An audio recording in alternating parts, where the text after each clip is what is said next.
You're listening to the Unreasonable Fridays podcast network. So there's a meme that like makes my soul cry and my entire insides recoil. Why? What meme is it? And it's two white people and their eyeballs are touching. Like they're looking into each other's eyes so close that their eyeballs are touching. Mm-hmm. And it makes my entire insides just recoil because one, eyeballs are disgusting in my opinion. I mean, boys. And so I just sent it to you. And so Oh my god. right, that's what I'm saying. I'm just like Go ahead, stand up, stand up, stand up. Stand up. Stand up. Stand up. Welcome to another episode of ADD Space. I'm your host, Aaron Rand Freeman, but with me, the real host of ADD Space, the most delicious name in podcasting, Elise Bacon. Bacon! All right. Hi, I'm here. Yeah, he's the host of Ad Space. I'm the host of ADD Space. That's right. It exists simultaneously in time. Right. So if you ask me which one it is, it's both and neither. Here's one. Do you remember Metal Gear Solid 2? That is the one without the ass, but where he's crawling across the floor like a crab. He didn't get the he didn't get the donks until the fourth one. I was Right. around. He's smuggling cantaloupes. Right. He's doing this. The cantaloupe smuggler in the fourth one, but that's neither here nor there. It looks like he's dancing, but he's actually crawling. Right. Does this? Oof, oof, oof, spider crawl. There is a character in Metal Gear Solid 1. I think Ocelot got his arm cut off, and I think it got grafted onto the character. No, Liquid Snake got his arm grafted onto Ocelot because Ocelot got his arm cut off, but he was apparently taken over, possessed by the spirit of Liquid Snake randomly. So he was both two characters because the arm of one character is grafted on. It's like that. So there are two there. Every so often, ADD Space will flinch out and then wake up and be Ad Space. And then if you bonk it on the head, it'll become ADD Space. And it's a multiverse.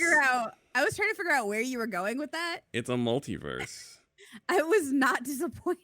No, there is a multiverse. You remember that one time where his arm got cut off and I got grafted onto another character and they became two characters at the same time? It's like that. It is like that.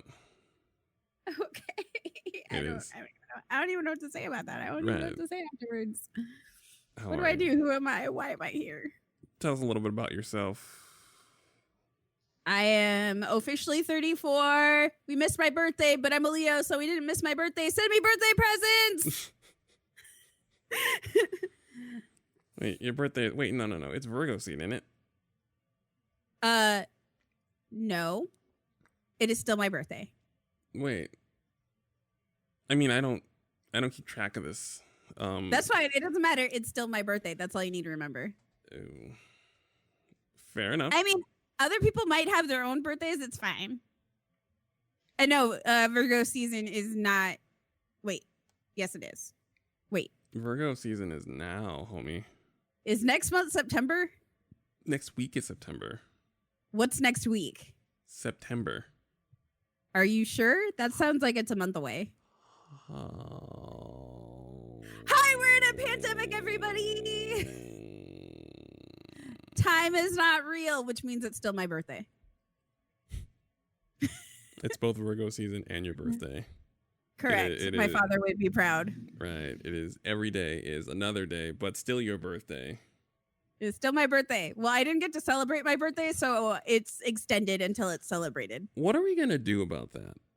Because the receipts on like celebrating birthdays is like several miles long. There are so many people that have not gotten an opportunity, especially millions upon millions of Leos who never got a chance to celebrate their birthday. And it's critical that Leos celebrate their birthdays or they might die. Correct. So really, everybody else is fine except for Leos. So you have to make sure that your Leos had a birthday. And if they didn't have a birthday, well, you need to make sure they have a birthday. Yeah. It's a matter of life or death. Right. And we can't handle pandemic, political crisis, fires, random floods, protests, and Leos not having their birthday. One of these is easily solved, so make sure Leos get their birthday. I mean, which means my birthday. It's my birthday. happy birthday, Bacon. Thank you. What day is your birthday officially, so the viewers can note it on their map as every day going forward to the end of time? July 28th. Every single day is today's date, and also I was about to say today is August 25th, slash 2020 / July 28th, 2020. It's my birthday. yes. So happy birthday, Bacon. Nintendo gave me a birthday present. What'd they give? Well, actually, I found out that I had Nintendo coins, which I forget are a thing. So, like, if you have a Switch or whatever the thing is, every time you buy a game or pre-order a game or whatever, you get coins. Right. But they're such a small amount of coins that you're just like, this will never amount to anything. Well, I actually apparently had like $20 of them. Right. So I bought a game for free. Hey, happy birthday, Bacon, from Nintendo. What game did you get? I got Super Crush KO. Oh, shoot. You streamed that. Woohoo. You streamed that. I saw that. I did stream that. I did stream that game. If other people want to see your stream, where do they go, though? I said if you want to see my stream and give me birthday tips, it is the Baconzilla over at Twitch. If you need URLs, it's twitch.tv / the Baconzilla. There's no weirdness. It's all lowercase. It's very easy. Delightful. It is literally the easiest way you can find me. That works for me. Because everything else is weird.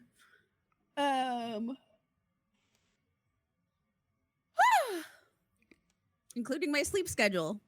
Hey-yo. Hey. All right. How was Super Crush KO? Super Crush KO is both adorable and challenging. It's also really fun. It's a cross between a platformer and a beat 'em up. Right. So, and it is a side scroller. It is a 2D side scroller. So essentially you're just, hanging out in bed with your giant fat ass cat named Chubbs. Right. And all of a sudden, like, this alien robot chick crash lands and is just like, I'm gonna take over everything. And you're like, what the fuck? And then all of a sudden, like, she sees your cat and the cat sees her and she's like, I want a cat kitty. And she steals your cat. That son of a bitch. Right. And she goes off and you're like, I'm coming to get you, Chubbs. And so you don on your neon pink and blue jacket, your shoes, and you go out to beat up robots to go and rescue your cat. Now, the best part is the robot alien's name is Karen. Her name is Anne. Right. And the lead's name is Karen. And they're really self-aware of the fact that her name's Karen, so there's some really funny Karen jokes in there. Really? Yeah. Like they have Karen jokes in there, but like it's one of those things where you like put the character's name is Karen, but you keep forgetting it because it sounds like a Karen joke. Mm-hmm. So it's really funny, but you're basically going through, Shibuya and, like I said, fighting robots to save your cat. And it gets really funny because like, now you're also like, no, you can't have the cat. That's my cat. Like back and forth with each other. And like, Anne is like, feeding Chubbs donuts and stuff. And Chubbs is like, Dubs is like, I don't really care. Either way's fine. That was it's a total aside, but it's my favorite thing that I think indie cinema and indie games have allowed is for a massive scale battle to spring off the back of something very mundane. Like to the point where I appreciate that we got to the point where John Wick, it literally jumped off the back of a dog. When it would normally have not happened. And I feel like that's the indie cinema, indie game influence on modern cinema. It's just like, you can go, it's okay to start a movie because someone took your cat. Like, it's fine for shit to go down. And then someone will be wondering, like, what happened here? And it's like, well, somebody took my cat. And I go, oh shit. Why are there robots everywhere? Well, you see, there's this alien chick who has like these who has all these robots that she made, Right. and that alien chick stole my cat. She stole my cat. Like, I have to go get my cat back. Yeah. And like, so I haven't finished the actual storyline yet because I'm getting like such queer vibes from this thing. From this game. It's so hilarious. But like, I haven't actually finished the actual storyline because the levels are really challenging. Right. And on top of being challenging, I even had to tell my therapist about this. So the way it works out is there's a combo meter, right? Right. Okay, so you have a combo meter. You have this gun, which I think you might have taken from a machine, but robot. But you have a gun, a laser gun, but the game never tells you where this laser gun came from. You also have superpowers, which the game also never explains. It doesn't have to. That's It doesn't have to. It's like, I was sitting there going like, I was sitting there thinking like, this broad is like phasing through lasers and phasing entirely through robots and also hovering in the air while shooting. It's fine. Everything's fine. Wait, she can Kamehameha blast? Right. This is all great. But so there's a combo meter, and per usual in these beat 'em up kind of games, like you get ranked on your combos, and then at the end of each level, it'll tally up all of your points and be like, bam, you did this, and then you can submit your score. So you can constantly rebeat your score. But there's also a thing where you can kind of get like a perfect kind of clear, and there's like different sections that in a level you get ranked on, but you can see from before you get in the level if you have gotten a perfect clear on a section in that level. Right. And the way to do it is you can't break your combo. You have to get a perfect combo. So you can't break your combo. And the two ways you can break your combo are if you let your combo run out and if you get hit.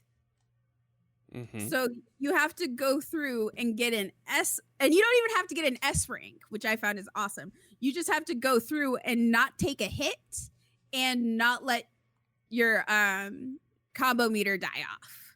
Okay. And then you get a perfect combo, which will then show up outside of the level.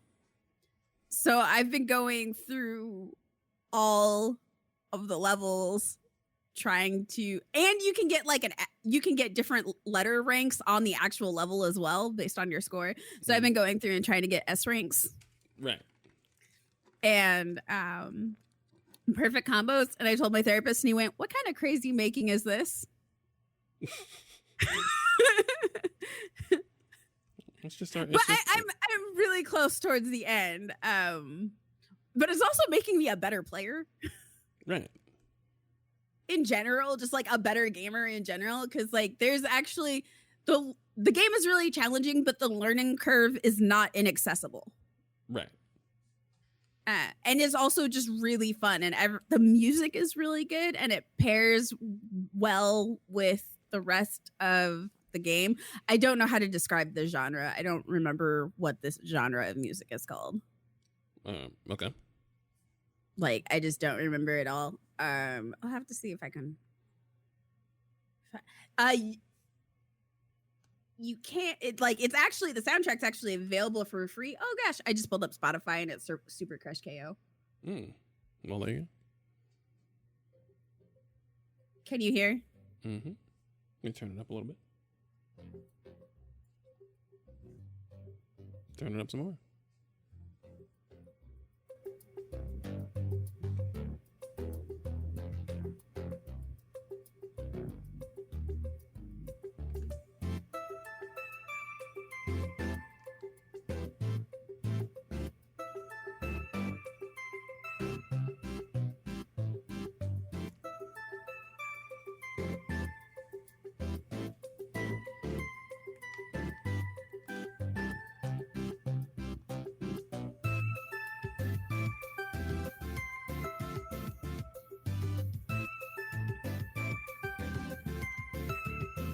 I could literally listen to that for hours. That's what's up. And I do. Yeah, I don't have any idea what that genre of music is called, but it is actually one of my favorite genres. I know what you're talking about. I have to look it up, but yes, I know what you're talking about. I've accidentally been to more than one of those concerts. They're very nice. The music always sounds kind of magical-y to me. Right. It sounds like capering is afoot all the time. Yeah. And the color scheme of the game like ranges from like pinks to blues to. Is the word gamecore? There are two. There is Nintendo Core and then there is Game Core. This might be a Game Core, but I'm not sure. Okay. It's like a really specific kind of like synth pop. It's really good though.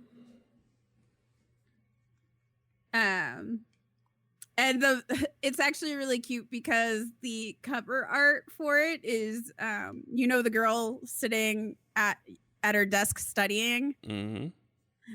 The cover art for this is really similar to that. It's definitely a takeoff of that picture. The Lo-Fi Beats girl? Yeah. Lo-Fi Beats the study to person is getting into a scuffle? That's funny. Right. It's definitely a takeoff of the Lo-Fi Beats. It's very cute. But yeah, I've been playing that game a lot and the story is really funny and I will finish the story. I'm like at the end, but I'm like, I need to do better on these levels. I have a question then. Where do people play it? I'm pretty sure. So I know it's on Nintendo Switch. Right. So let me double check to see if it's just on Nintendo Switch because I don't remember. I think it's on PC. It sounds like it's on PC and Switch. Let's see. Yep, Nintendo Switch and Microsoft Windows. Right. Okay, that works. Definitely get that game. It is really fun. I literally like it as much as I like Streets of Rage 4. It's also making me better at Streets of Rage 4. Now that's a good thing. We need that. I didn't realize the Streets of Rage 4 was I knew it was hard, but I didn't realize how hard it was until I watched other people try to play it. Streets of Rage 4 has a point where it just gets harder than the arcade, and pretty much because you're home. So it's like, oh, well, if you don't have to pay and you're home, then how about we get extra hard? Since we're home. You're home, I'm home, we're home, we're together. Let's get harder. And I didn't realize that was such a thing for everybody. So anything that helps people play Streets of Rage 4. The train, the train with the cops, that's like really the turning point. No? There's no food on that one until you get to the boss fight at the end. And then they have like Super Cop Bitch with like the commissioner both fighting at the same time. Yes. And that is the middle of the game. Which always makes me laugh. That's the turning point. Yes. That's the turning point in the game. Yes. And it was very unexpected. I'm just like, oh my god. Yeah. The Streets of Rage 4 is to maximize it, you have to treat it like a fighting game, full stop, and that is unexpected. But you got it, and all you listeners, you got it. Play Streets of Rage 4. Play Super Crush KO also. Please play Super Crush KO. It's really fun. Save the kitty. Oh, it has a 0 out of 10 for fishing. There's no fishing. In Super Crush KO. Yeah, there's no fishing. There's no fishies. However, it gets a 278 out of 10 for cats. I'm also curious to see, at some point we're gonna have to spoil the story for everybody, because I kind of want to figure out, I want to see what happens to the cat. I want to know what happens with the cat too. I want to know who gets custody of the cat and how. Right. Because if they're solving their problems through violence, but I feel like the problem will be resolved through hijinks.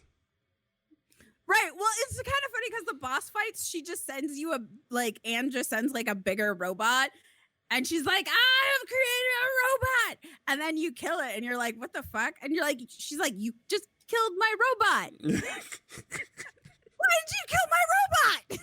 What are you doing? Right. And then the next spot, she's like, it is Super Robot version 2.0. And like Karen's like, what? And like by the third one, she's like, you're really good at these robots. And Anne's just like, thank you. They're really. And then she's like, but give me my cat. No, you cannot have the cat. The cat belongs to me. It's really, they're ridiculous. It's really funny. I'm here for it.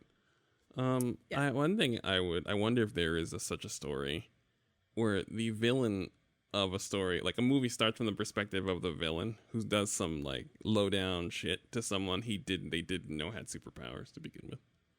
So like they took someone's cat and now they're under siege, like they're straight up like Captain Marvel bearing down on their spaceship.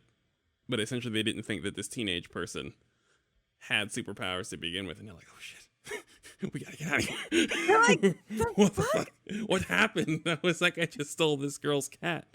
I was like, that girl? I kind of want it told from like the perspective like a horror story, but Right. also ironic. Yes. Yeah. They're like all of a sudden you just hear the thud, thud, thud, thud, thud Right. at the top of the thing. And you just hear like the super fast running as like, they're super running over the top, and they're just like, oh my God. Yes. But Oh, that made my life happy. Though I have been reading a lot of webtoons that all start with the premise of the fact that the main character is actually villainous, and they took over the body of a villainous, and they're like, what? Or they're reincarnated villainous, and they're like, I fucked up everything. This time around, I'm not gonna fuck up everything. Or they're like, I'm going to live better. And I would give you names, but I have like 30 of them. well, I mean, that's a Twitter thread. And also we have to shout out mega fan Jared Page, who would also keep up with all 30 of them if you started this conversation. So Oh no, he's probably like I have been talking with him and another person in my Final Fantasy 14 server about Beware of the Villainous, which is really funny. That one is just so over the top. Like, I don't even. So basically, like, this person in real life dies and ends up taking over the body of a character from a novel that she was reading right. of a villain who's a villainess. But she's just like, first off, no, I'm not gonna die. I'm gonna do things differently. And she does things like she's also finding out what she's good at, what she's not good at. Like, she figures out that she's like, even though she has no magic or anything, she's just an ungodly strong fencer. Right. She's just like, who knew I'd be so good at fencing? Hey. Right, exactly. She's just like, okay. And so the heroine is surrounded by just trash men. So in there's a lot of like romance novels where like, you know, you have the heroine, but all the guys are trash, but it's still supposed to be a romance novel, but all the guys are still trash. Right. Like they don't ever get untrashed at all. They just like hook up with the thing. And apparently there's like also in the way this novel works out is that there's different like endings to it. So you could read all of the different endings. Like, so if she takes this route, she's with this person and here's how their relationship would unfold. And so the one decent person but now what she's decided to do is she's decided to help the heroine keep all of these trash people away from her because they're all trash. Right. So basically like, you know, her fiance is crown prince. Well, the crown prince is a philandering asshole. Right. All he does is like sleep with other women and then he won't leave her alone. And she's just like, and the heroine is like super nice, super sweet. And she's just like, go away. But she can't because of her position. And so here comes, you know, the villainess. And she's just like, I will protect you from him. And at first she wasn't going to protect him from it, but she meets her and she's just like, oh, Yuri is so cute. I have to protect her. And so she's just like destroying all these trash men while being also completely oblivious to the fact that like one of the characters who's not trash is absolutely in love with her. Mm. And he also thinks that Melissa and Yuri might be interested. So like him and Yuri are constantly like having fights with each other. And Melissa's just like, why don't you two like each other? She's super dense about this. It is That's weird. hysterical and bizarre. It's so weird. It's so weird. It is so weird, but it is so funny. I love those stories more now during the pandemic than a little bit. I do. I won't lie to you. I like those stories more now than I ever did. Like, the goofier the story, the better the story right now. I don't know what happened, but I don't mind what happened, but it did happen. And I just like only want the goofiest shit for myself now. So I am with this. What's the name of this? Beware of the Villainous. Beware of the Villainous is a webtoon. Where the hell do you get webtoons from? The internet. Is it just the internet? You just so rub your phone on your modem? I don't know. Well, I don't know if this is officially licensed. So there's a lot of like manga or webcomics that if they're not officially licensed, what'll happen is that some people will translate them and then post them up for free. Right.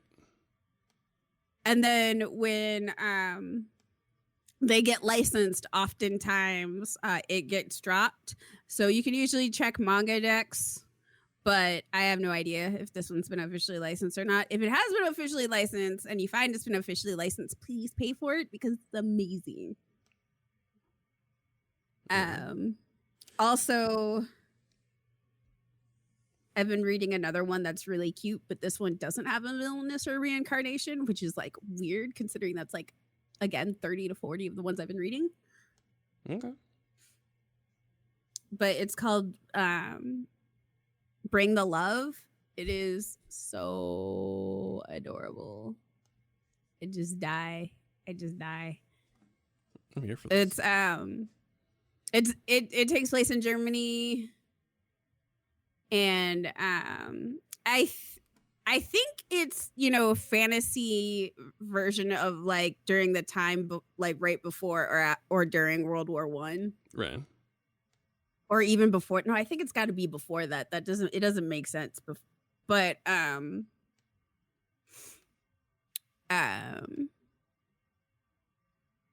it's so cute because there's like, at this time, women aren't allowed to be heads of their households, Right. but women were also allowed to be soldiers. And so like the main character Leah used to be she was a knight. She's actually like a really well-known, one of the best like Valkyries that has ever existed. Right. Like she is terrifying. But then I hear of her mother, one of her parents had died, and she came home to take care of her other parent, but like on the way there, her other parent died. So when she arrived home, it was empty. Jesus Christ. And so she decided to take over, like, you know, drop the sword, drop the armor, and, you know, run the household. And her brother, because it's her, sister, and her brother decided to just like run off. He's out. He just said like he's gonna go explore whatever. Like they don't know where he is, but they're trying to find him. So she can't hold the house. She can't be a head of the household. So what she's doing is, so they can keep their household, is she's acting as a temporary head until her brother returns, Right. or until she gets married. That sounds. And like then she can act as the head, or her husband can act as the head. that sounds like complete hijinks. Like it just sounds like hijinks afoot. Well, that is how they're trying to manage a situation. Right. And there is another, like, you know, kind of war hero. Although he's super tall, and he's just like half of his body is scarred because when he was a kid, a maid threw hydrochloric acid on him.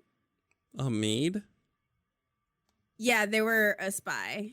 Oh, it wasn't a maid. It was terrorists. Understood. Yeah, no, it was an attack to bring down their family because he was going to originally be the head of the family. Oh no.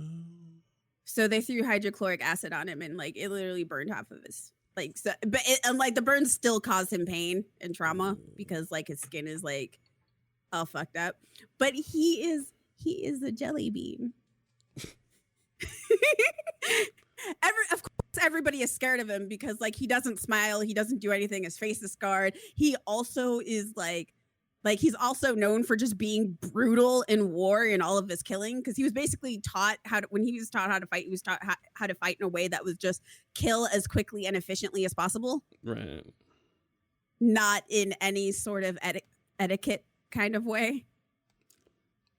And so people are just like, oh my God, they're terrified of him. Rightfully so. Right. And he's like, oh, of course he's like giant. And he's just like, he's actually a jelly bean. But he doesn't even know he's a jelly bean. He's also just very straightforward and says things in like yes and no's and like no nonsense, very like firm kind of stuff. It's pretty funny. Right. And then his brother, who actually is the head of the household, his brother is gay, and it's so adorable. No, and they did it really well.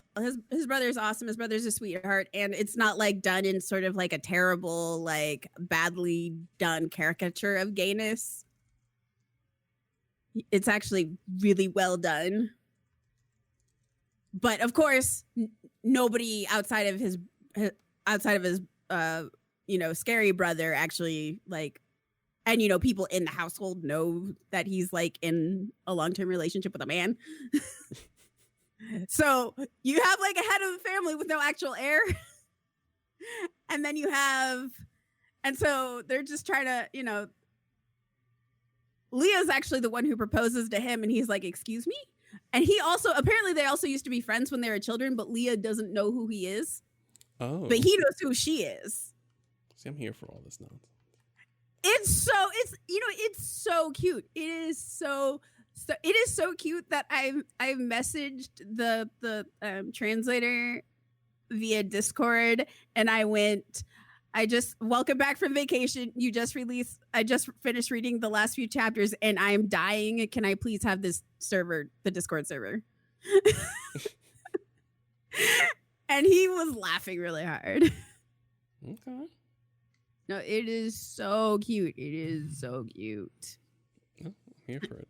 And people scoop this up in the same amorphous way. They rub their cell phones against their modem, and they will have all the webtoons discussed on this program immediately on their phones to watch. Right. Okay, remember that. You know what? I'm going to send you. I'm going to find Beware of the Villainous for you. Well, it's just, I mean, fine, Beware the Villainous for everyone. Actually, No, I can't do it for everyone because, again, I don't know if it's licensed or not. And if it's licensed, it could cause legal issues. But use your internet searching skills. Will I use your internet? Use your internet, folks. Use your internet searching skills. You guess. And find Beware of the Villainous and read Beware of the Villainous. Because it is so good and you all really need to do it. I actually am curious about this. If you are listening, if you are one of our 17.5 million listeners, I want to know what stories have you been taking in since the pandemic? Because I think what we're willing to accept and what we do enjoy in terms of narrative changed a bit. And I think it can't just be me, because I find myself enjoying more anime and more JRPGs than a little bit. And it can't just be me. I want to know how the stories you take in have changed since y'all been home, hopefully home, or at least out minimally. Because I've been cutting through some of these JRPGs, and I kind of dig it. I mean, they're total nonsense. Absolutely, that's why I love JRPGs. Yeah, I don't want real life. I think I've gotten some real joy out of real life. But now as a result, I'm perfectly fine with just utter nonsense. Like, I'm back. I was doing this thing where I was slowly playing through all the Final Fantasies at the same time, or at least all the Final Fantasies available on Xbox. It's 7, 8, 9, 10, 10, 2, 12, and 13, 1, 2, and 3. So I was dabbling until 1 stuck, and 13 stuck. And my God, it is such a strange game that I'm heavily invested in. I don't even understand how do you frame Final Fantasy 13? It is an interactive movie. If you might recall, it's about I realize this now, that Final Fantasy 13 got such a bad rap that I feel like it might be strange. Like if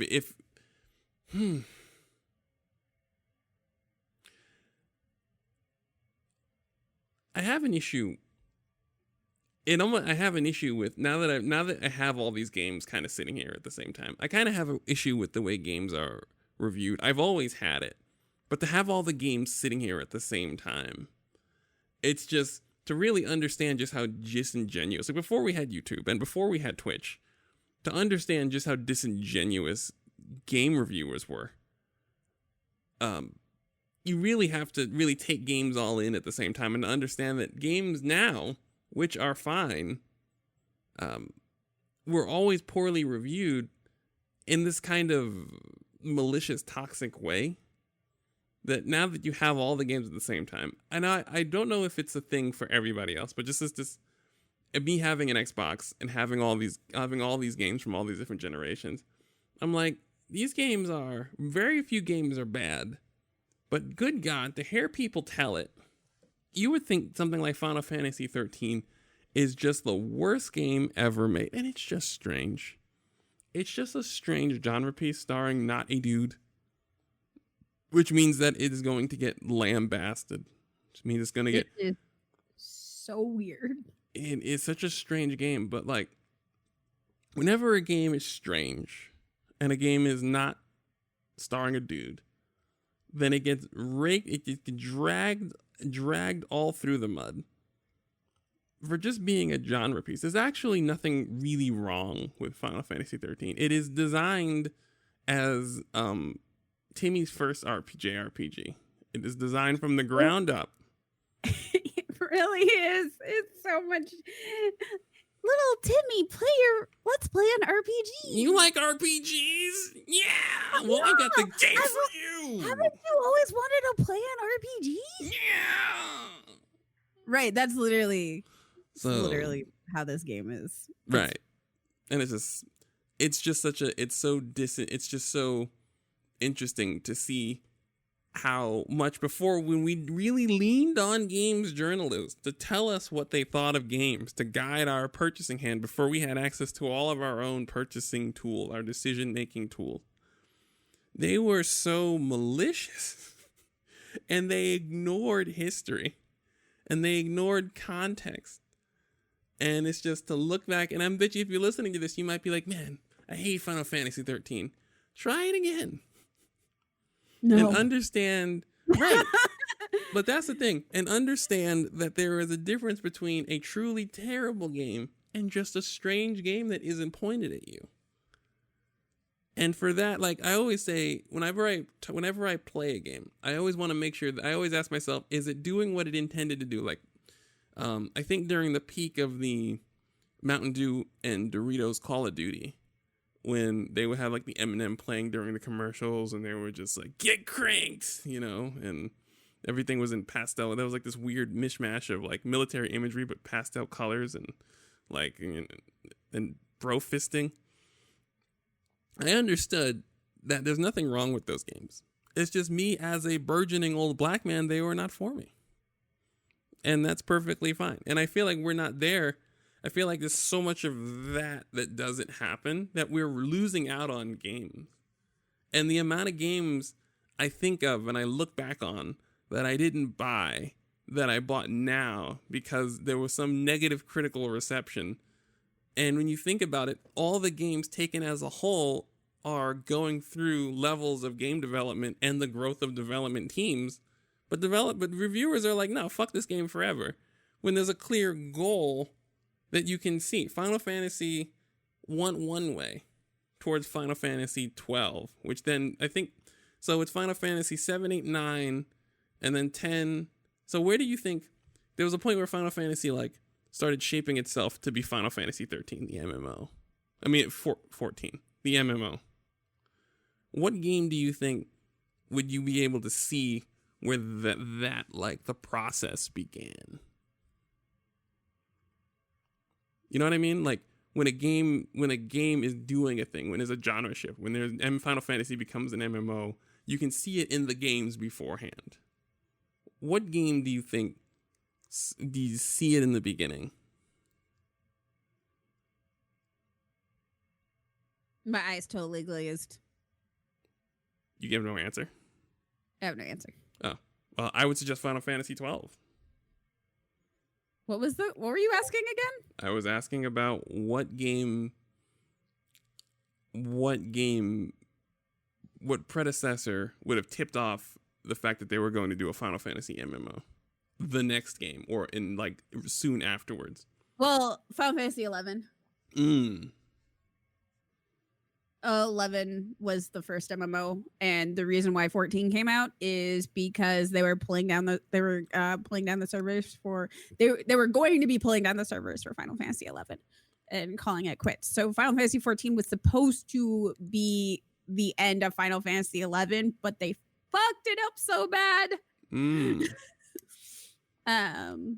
Final Fantasy 11 came out on the PS2.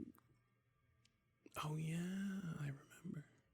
Mm-hmm. I remember it requiring that online adapter and that hard drive. If you remember, you had to plug in your 56K modem to log online, to log in, to play PlayStation 2 on the internet on your 56K modem. You can play Final Fantasy 11. But yes. Yep. Yeah. So, but the whole thing, it royally failed. It failed so bad they got a new director for the game. And they had to rebuild it. So the funny thing is that they still continue, like Final Fantasy 11 is still continuing. Like they still release like collabs and expansions and shit. And I guess they're supposed to be like releasing it available on mobile. So I'm waiting for that. Right.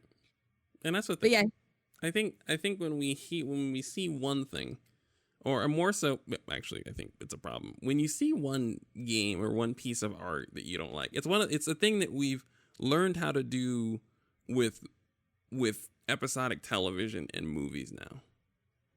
Like, we've now officially gone to the point where our review of a Marvel movie will exist understanding the Marvel movie that came before it and the Marvel movie that will come after it. yeah, that does not work with the Final Fantasy series. But Final Fantasy 13 was very weird. Right, Even for Final Fantasy, like, even by Final Fantasy standards, it was.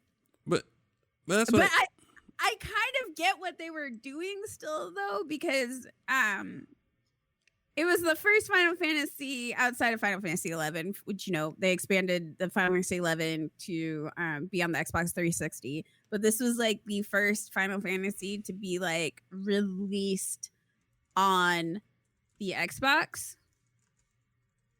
And so they were widening, they were opening up another audience, like, to a whole another thing of people. So they wanted to make a game that was accessible for first timers, like first time Americans, I want to say. Right. This game was really geared towards first timers of like JRPGs. It's like nothing about that game makes sense if you're a fan of the series outside of the story. The story is extra Final Fantasy. The story could not be more extra in the Final Fantasy. It is so off the wall, bizarre, high fantasy mixed with sci-fi, religious kingdom shit. It is like peak Final Fantasy, and it's very pretty, but there's no character building. My favorite part, there is a small child character named Hope, who's about 12, maybe 11. God, that child. And I love him because my favorite part was there was a part where he was like, I don't want to be involved with this adventure. And then at some point he goes and follows Lightning, the main character, and Super Soldier, not unlike Captain America. It's not quite clear how far her powers extend. I'm still playing. And he then follows her around and he goes, I want to get stronger. We could do this. And she's like, all right, Squirt, let's do it. And then I play and I come back and his voice has changed from one scene, from one diversion to the next. They walked so far and so long that apparently, like, he hit puberty in the 2 hours they were traveling. So the next thing he's like, all right, I'm ready. All right, Lightning, I want to get stronger. And I'm like, whoa, what the fuck happened to your voice, bro? I know exactly what part you're talking about, because I was All sitting right, there like, I'm ready to get stronger. The fuck?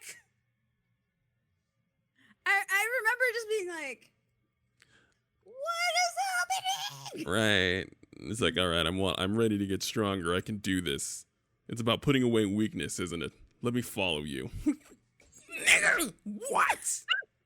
I spent like half the game wanting to punt him. Yes. But yes, the point is there is a culture of punishing games for doing stuff where Final Fantasy 13 was ripped apart, and it happens often, for just trying something new and succeeding. With the farther away you diverge from what is intended, you get punished in what is an objective critique of the game. Final Fantasy 13 is not perfect, but it is fine And it's clearly they're trying to do a thing, and they're doing it. But the amount of objectivity involved with the game is so low. It just reminds me of all the other games that get punished. And it's like a culture of the opinion is one of, you use your opinion as punishment for being displeased with something that you expected to happen. And it's blocking our blessings at the end of the world when we need all of them. So Yeah, that was definitely a game where I just had to put it down and be like, this game is not for me. I can't do this. Right. It's so weird. The tutorial didn't end until the third. There's like 4 discs, and the tutorial didn't end until the end of the 3rd disc, and you're like, I don't understand. I am for 15 hours into that game, and they have not stopped. They have not let me make my own battle team.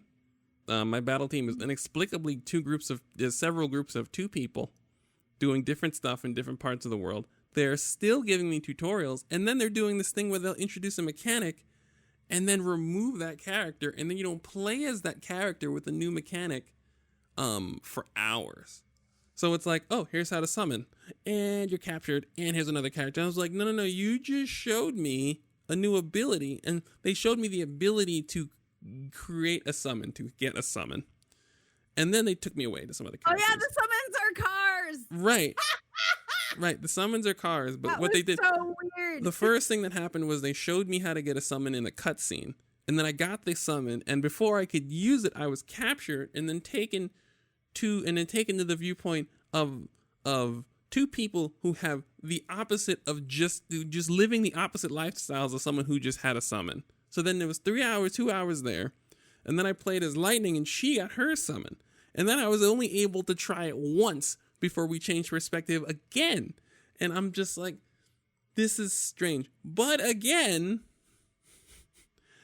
I'm not going to sit there and say that the game sucks. It's just a strange game. And I'm saying this. Yeah, I don't even think it's bad. I just think it's bizarre. Right. And I'm saying this for people because I see it now more and more. People are home. People are stressed.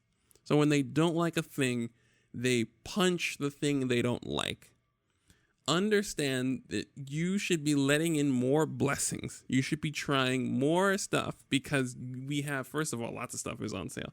You're fucking home, and this is the time to try the thing, to try and find a new thing that you enjoy. I'm just gonna say most of these 2A games are better than AAA games, so just just save your money. Oh God, a AA development is white hot. Like it's bailing out. It's really. I mean, it always has, but right now it is definitely holding up. If we had to rely on AAA titles, we'd be in a tough spot because they're all jammed up by the coronavirus, and also the games just aren't. The games that are coming out are just not that interesting, and it's not their fault. You know, they're just the AAA games have. Yeah, dude. I mean, it's like I'm not going to the same stories. I'm not going to like I just said. There is an objective there that is driven more by business. It is like the summer blockbuster. Those come out a few times a year, and there's going to be a certain level of corporate starch in that product, like a Transformers movie. You know what I mean? A Transformers movie that comes out, the Michael Bay verse Transformers movie will never be as interesting as that Transformers movie that came out on Netflix, for example. That Transformers series that came out on Netflix. Transformers Michael Bay is ridiculous. Right. But it's corporate starch still. There's right, but what I'm saying is a lot of the AAA games aren't even that level of interesting to be that kind of ridiculous. And the biggest issue is like it's basically like the summer blockbusters, but with only white male characters, and I'm just like over it. I mean, I played the Avengers. You play as Kamala Khan. That's nice. That's nice. Is that AAA game? Yeah, it's triple A. It's got deals with like, you get like if you get it and you're a Verizon customer, you get like Verizon Avengers skins. You get T-Mobile Avengers skins. So yes, that game is That game is a corporate dreadnought slowly floating towards our planet to take our I money. thought that AAA basically had like movie budgets. That game has an infinite budget. That game is they're Oh, okay. that game they're doing the Destiny thing, so it's a live service game. So not only yeah, is I don't know much about that one, so I um actually missed the fact it came out. it did not come out. The beta finally came out for free for everybody last weekend, and That's what everybody's talking about. right, so it's coming out soon, and it is the most AAA title I've seen in a long time, because it's very clear that the goal is to figure out a sweet spot where they can just extract as much money consistently as possible, just like an IV drip. Not too much, not too little, but the drip will remain, the needle will remain in your arm until you're absolutely done playing this game. I'm a pretty big Marvel Ultimate Alliance fan. Right. So. Right. Understanding that Avengers is trying to do the Marvel Ultimate Alliance thing, but it isn't doing the Diablo thing as well as all Ultimate Alliance, if that makes sense. It's more like a Destiny style system grafted on than a Diablo style system, and it's very strange leveling up your Avengers that way. And it's a very strange game with a lot of dead space and a lot of weird objectives, and it's I'll just wait for Marvel Ultimate Alliance. they ain't gonna be no more of that. That's Activision. Activision ain't got that license no more, I don't think. They don't? Nah, nigga. You can't even buy Marvel Ultimate Alliance anymore. Like, if you can get disc, but you can't download it anymore. Activision, in the interest. No, I meant the new one. New Marvel. There's gonna be a new Ultimate Alliance. So yeah, that one came out on the Switch, I believe. Oh. And that came out last year. Oh, if that exists, that's terrible. I did not know that existed. If that exists, now I need to see that game, because the Avengers game is trying to do that, and it's not doing it as well. And yeah, that's leveling up. Let me say this. I just like how cheesy that whole series is. Like, it's just, I can just play it for hours. I don't even care if it's good. You know what it is? I think it is Marvel Ultimate Alliance is based on the comics, and it's comic booky. And I think the Avengers is based on the comic books, but it's essentially kind of layering on the MCU look and feel and cinematography, the writing and the music.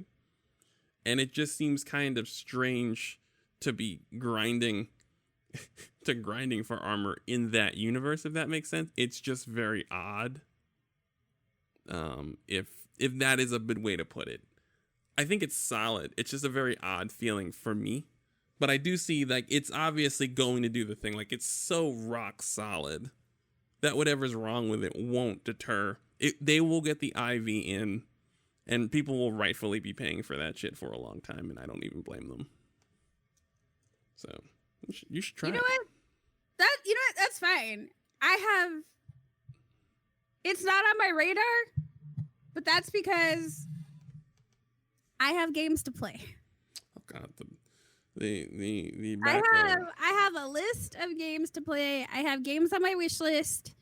I have games to play. It's my birthday. I don't have time for this one. Kudos to you. Why? Because I don't give a fuck. Listen, we have two very different styles of operation on games, which is fine. I literally plan out the games that I'm playing and am going to play.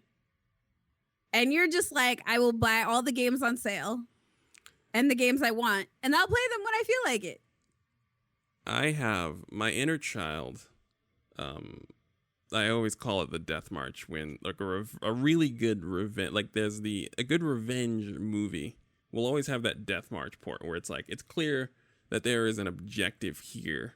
And this is where the action's going to happen. Like, it's like, I killed your dog. My name is Darius Salazar. I'm in Brazil at this address. And then it's just a matter of that walk of the main character from wherever he is to wherever Salazar is to shoot at him.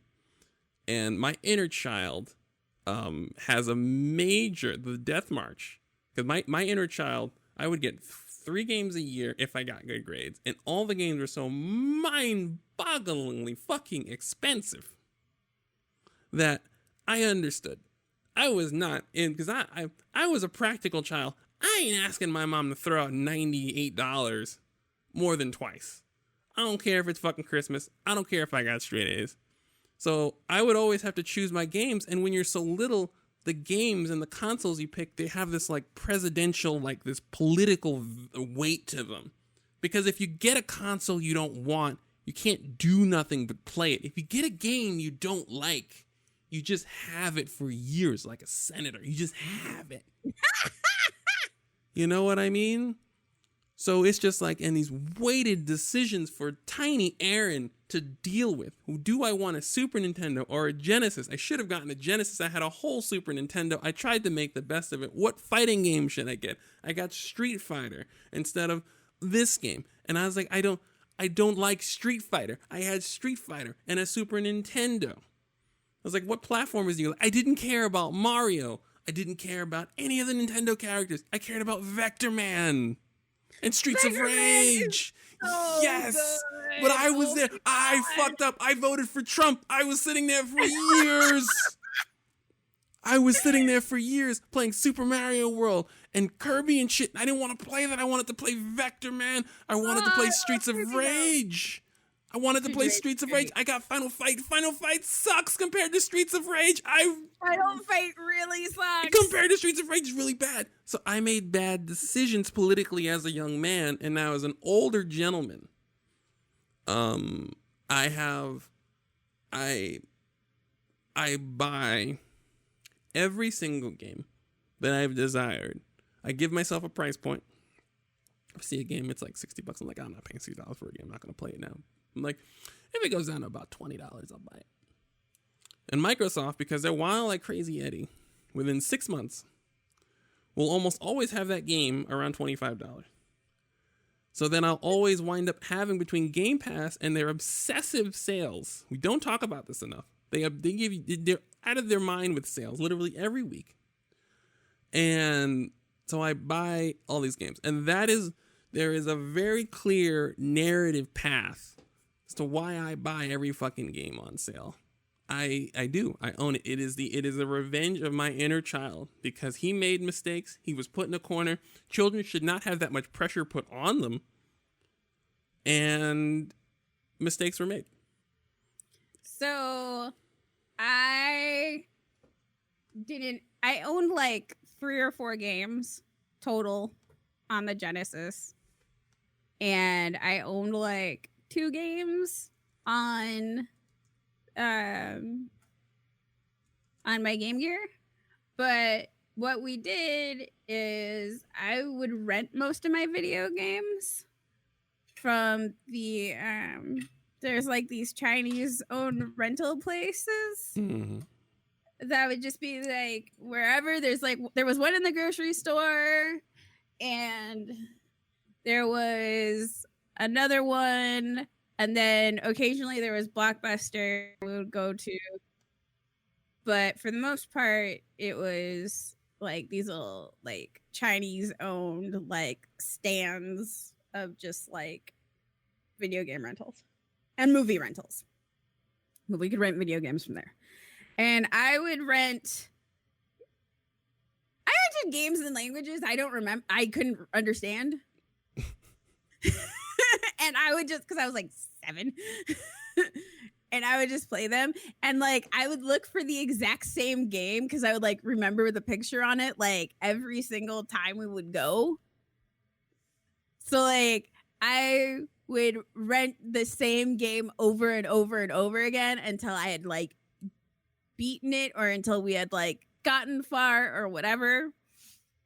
I had like a poster of like a list of like all the Genesis games, and I would stare at the pictures and like mark off like and like write down like, okay, I want this one, I want this one, I want this one. Like I played Japanese Valis, not knowing it was in Japanese.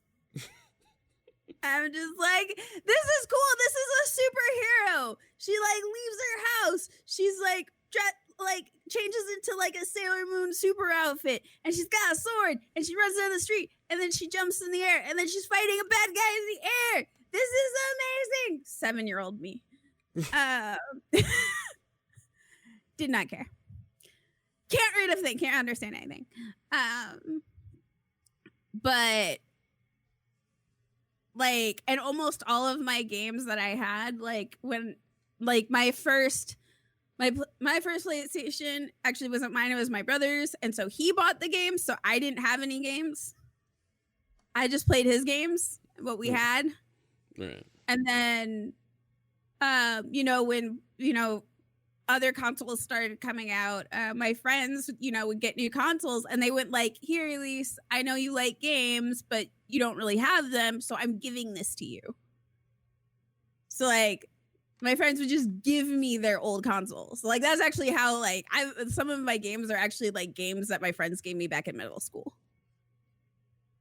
And I would play emulated games when I was in middle school as well, because I had no money and it was free. So most of the games that like now as it is, I'm like, I can't afford games, but I can afford like some games, but I also know how I'm going to spend my time playing a game. Right. Like I usually play 2 or 3 games at the same time. So like I'm playing Final Fantasy 14. That's an MMO. There's no end to it. I just stop playing it when I stop playing it and come back later. So, but like with RPGs, I generally spend like or action adventure games, I usually spend anywhere from like 80 hours to 200 to 300 hours, like on one game. Like you've seen me do that. Mm-hmm. And so there's no reason for me to buy other games. I'm like, I have like my time is set, and I'll have like a third game going on for when I need a break, for when I have rage quits. Right. Like I just need to chill and play this game for a minute. So like there's like I don't have room for other games, because I have games that I can pick up and put down, and I'll have them forever, but I'll have them forever because I can pick them up and put down. Animal Crossing is one of those. Pokemon is one of those. I'm just going to keep picking up that game and putting it back down. But then I also have like my 300 long games. So what I just do is I just manage my time and look at what games are going to come out and just plan what games I'm going to get. And then once I beat the game or decide, or I hit a point where I'm like, I'm never playing this game again, I like put it on the shelf like I completed it like a trophy. That's beautiful. I used to But, huh? I used to do that. Yeah, I don't spend that much money on games in a year, but I also play an ungodly amount of video games in a year. Well, I put a lot of hours into the games that I play in a year. Right. Also, the amount of games you can get now for the amount of money you spend is significantly lower than it's ever been. Right. Every game is on sale. Every game is like there. You don't have to be paying $60 for every game, and there are so many sales and so many ways to get around paying full price for games now. So I also just don't want most games. Yeah. I'm not gonna lie. I'm kind of picky. Yeah, that makes sense. I think I liked games less, but now we've hit a sweet spot. It's funny. I used to play games for a living. Just make money playing games. I played very few games because I was busy. Like it was my job, so I didn't wander off. But also, a lot of games were trying to mimic the success of games that everyone was playing, like Gears of War or Call of Duty. And it created a lot of shitty games. And a general design conceit that walked away from I didn't see it, and it was just like there wasn't a lot of artistic passion in what I saw, and then I was also being a little shitbag. So the combination of so much quality indie development and the fact that we are now, as a society, over what Call of Duty does Call of Duty, but we do not accept anything else but Call of Duty doing Call of Duty, if that makes sense. And so I don't even understand why we accept Call of Duty, but that's just me. Call of Duty is a quality brand. It just moves units. It's just a staple at this point. Yeah, it moves units, and it's a brand like Coke or McDonald's, and right. And it's fine. But now no one else is trying to make Coke like that. So now it's so much fun to see so many weird, strange muscles being flexed. So many games have so many different mechanics, so many different stories, and so many different developers trying so much different stuff. And there's like the games that are out now. Then there are games that were out before, and the games that I missed. Like I'm playing through all the Final Fantasies. So there's too many games. Like I'm going back, I'm going forward, I'm pre-ordering shit. Sorry, you were talking about sales, and then I got an email from Square Enix saying save up to 50% off during our end of summer sale when they've had 2 pandemic sales before this. Yep. Like, no, I think there was a week they didn't have a sale, and now we're at another 50% off end of summer sale. Mm-hmm. Wildin'. By the way, Life is Strange 2 is $34.99. Right. And if you have Microsoft Game Pass, then it is just under there. Go to Game Pass and it's free. Just go ahead and download that. So yeah, and that's the point. You can get Final Fantasy clear Cactar cut for $9.59. Right. That's the point, and that is. Oh my God! There's Cactar ice trays. You mean like to buy from Amazon for your ice, or is that a game? No, it's actually silicone ice trays in Cactar format. Official Square Enix. Oh. Let me want those. I kind of do, actually.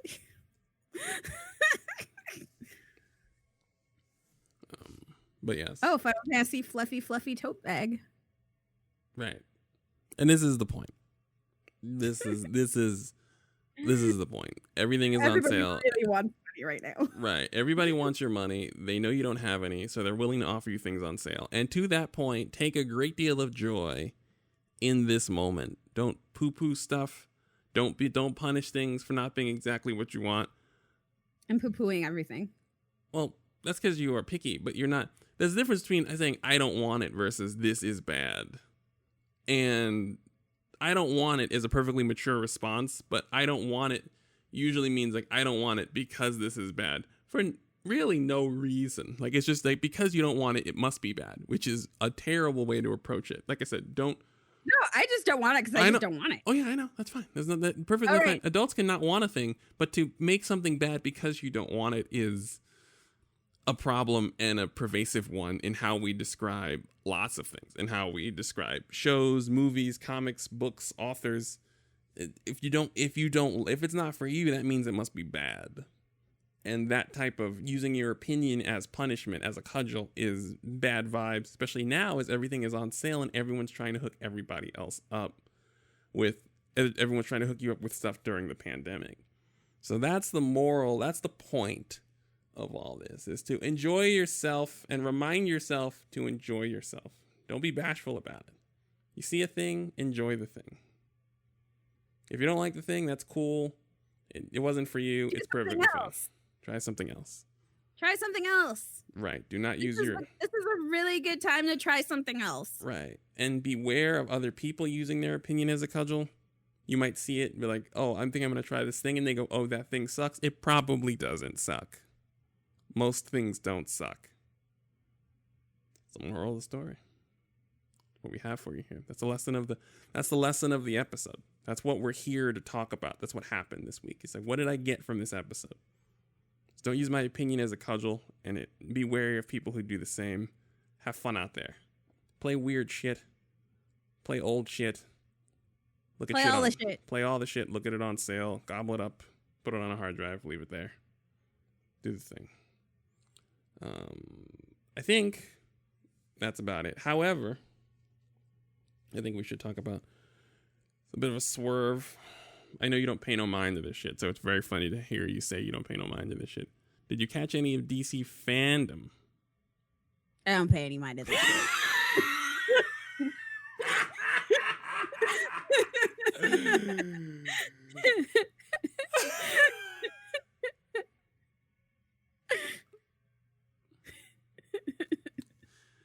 We might need to bring in a ringer because I do pay mind to the shit, but not enough to carry a whole ass conversation because I'm also, like I said, Yeah, I don't. I think we need to pull in Justin. Yeah, we might need to bring in a ringer for the next episode. On my own opinion, all of it was. Well, we should be having Justin on anyway to talk about Final Fantasy patch 5.3. We absolutely should. I just wanted to just go ahead and let the audience know that we in fact did catch DC fandom, where my opinions are all of this seems kind of cool.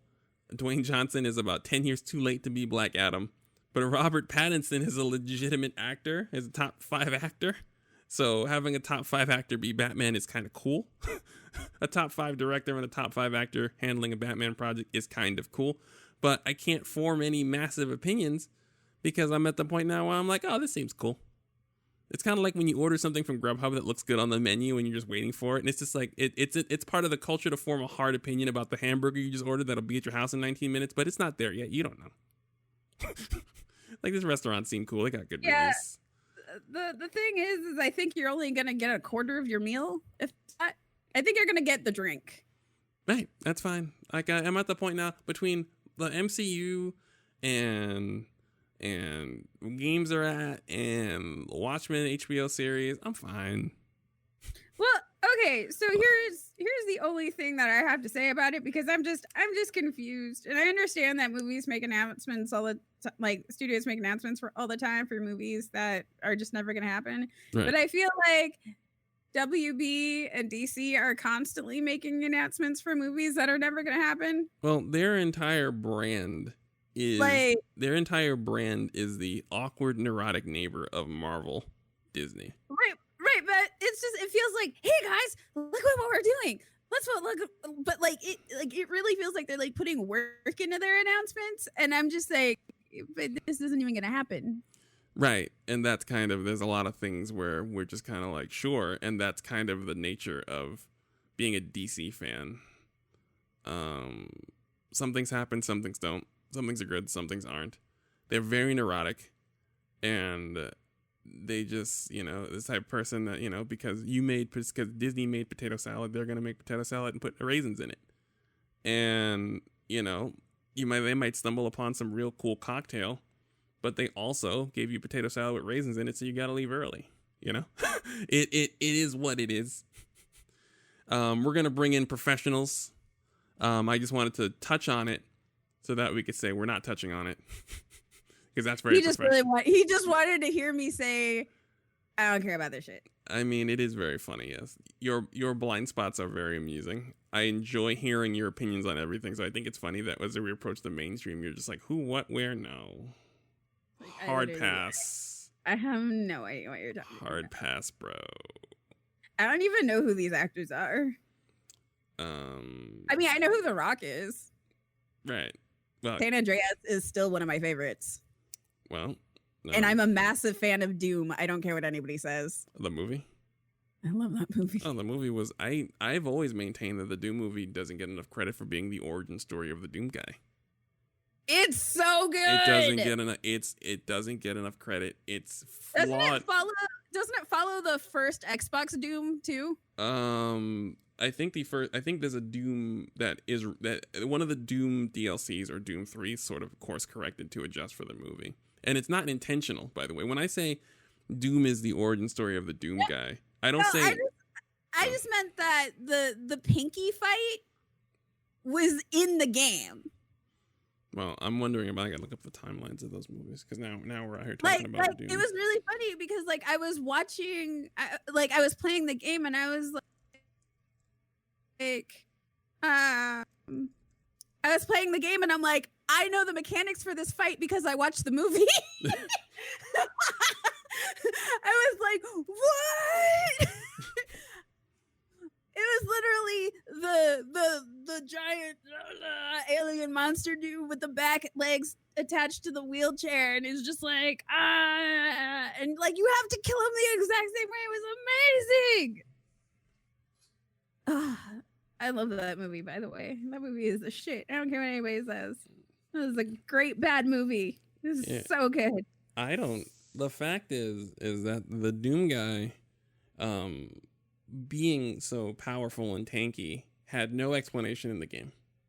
The movie, but all the soldiers were powerful and tanky. He was just better. Nah, those motherfuckers were squishy as all get out.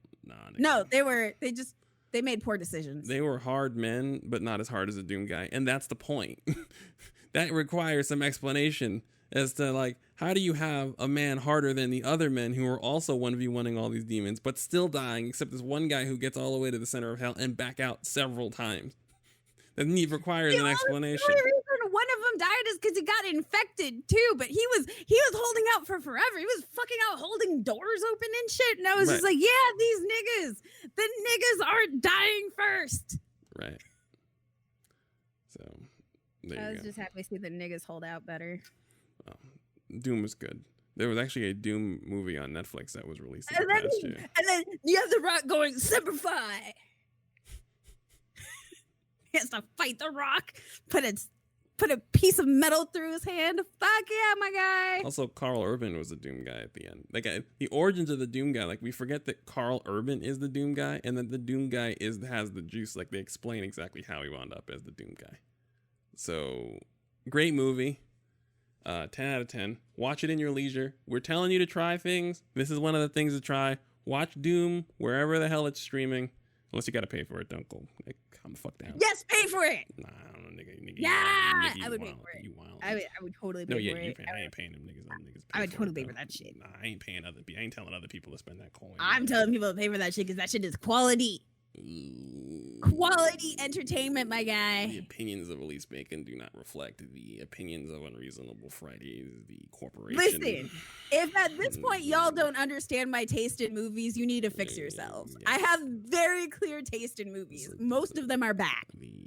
Your hard delineation from the company line will be respected but not supported here at Unreasonable Fridays. This is my podcast. I do what I want. Absolutely, you are free. You are given this space. You are given this space to communicate any and all Send me Doom opinions. for my birthday. Send Bacon Doom for their birthday. Last thing, this last bit of housekeeping. Also, this weekend, time this podcast comes out, we'll be part of a celebrity streaming, not celebrity. Celebrity. Okay, homie. You're right. You got it. Charity streaming collective. On behalf of the Brave Space Alliance, with all under the banner of the Black Astronauts podcast with the homie Aaron Babb, the co-permanent host Aaron Babb, helped to get everybody together. Him and Justin and Bacon got everybody together on behalf. Wait, of I'm there too. Yeah, homie. What? You're the professional streamer. You're the flagship. You're the professional streamer out of all these people kind of streaming on behalf of the charity. Please explain again. I don't understand. You're the professional streamer out of all the people. The Brave, let me get around to it. The Brave Space Alliance is the first Black-led, trans-led community support initiative in South Side of Chicago. They're raising, what they do is they help folks with basic living expenses from anything other from food to rent to utilities, clothing, anything like that. Their ultimate goal is to have a proper space, a proper building, a home base with which to house people who need the help. And like I said, this is all a process. So we're streaming charity stream over the course of this month, and I think next month. I'm not too sure. And I don't remember. right, and yeah, that is. There's a schedule. Well, wherever that schedule is, you let me know, and I'll post that up on the internet when the time comes. But you can find out. You can follow Celebrity Streams. We stream all weekend from Friday morning, where I think I kick off, to Sunday evening, where I think Bacon ends. I can't tell, or Larone or someone ends. That is twitch.tv/Black Astronauts Pod. That's twitch.tv/Black Astronauts Pod to catch us on Twitch. And also, if you want to find out more about the Brave Space Alliance in and of itself, that is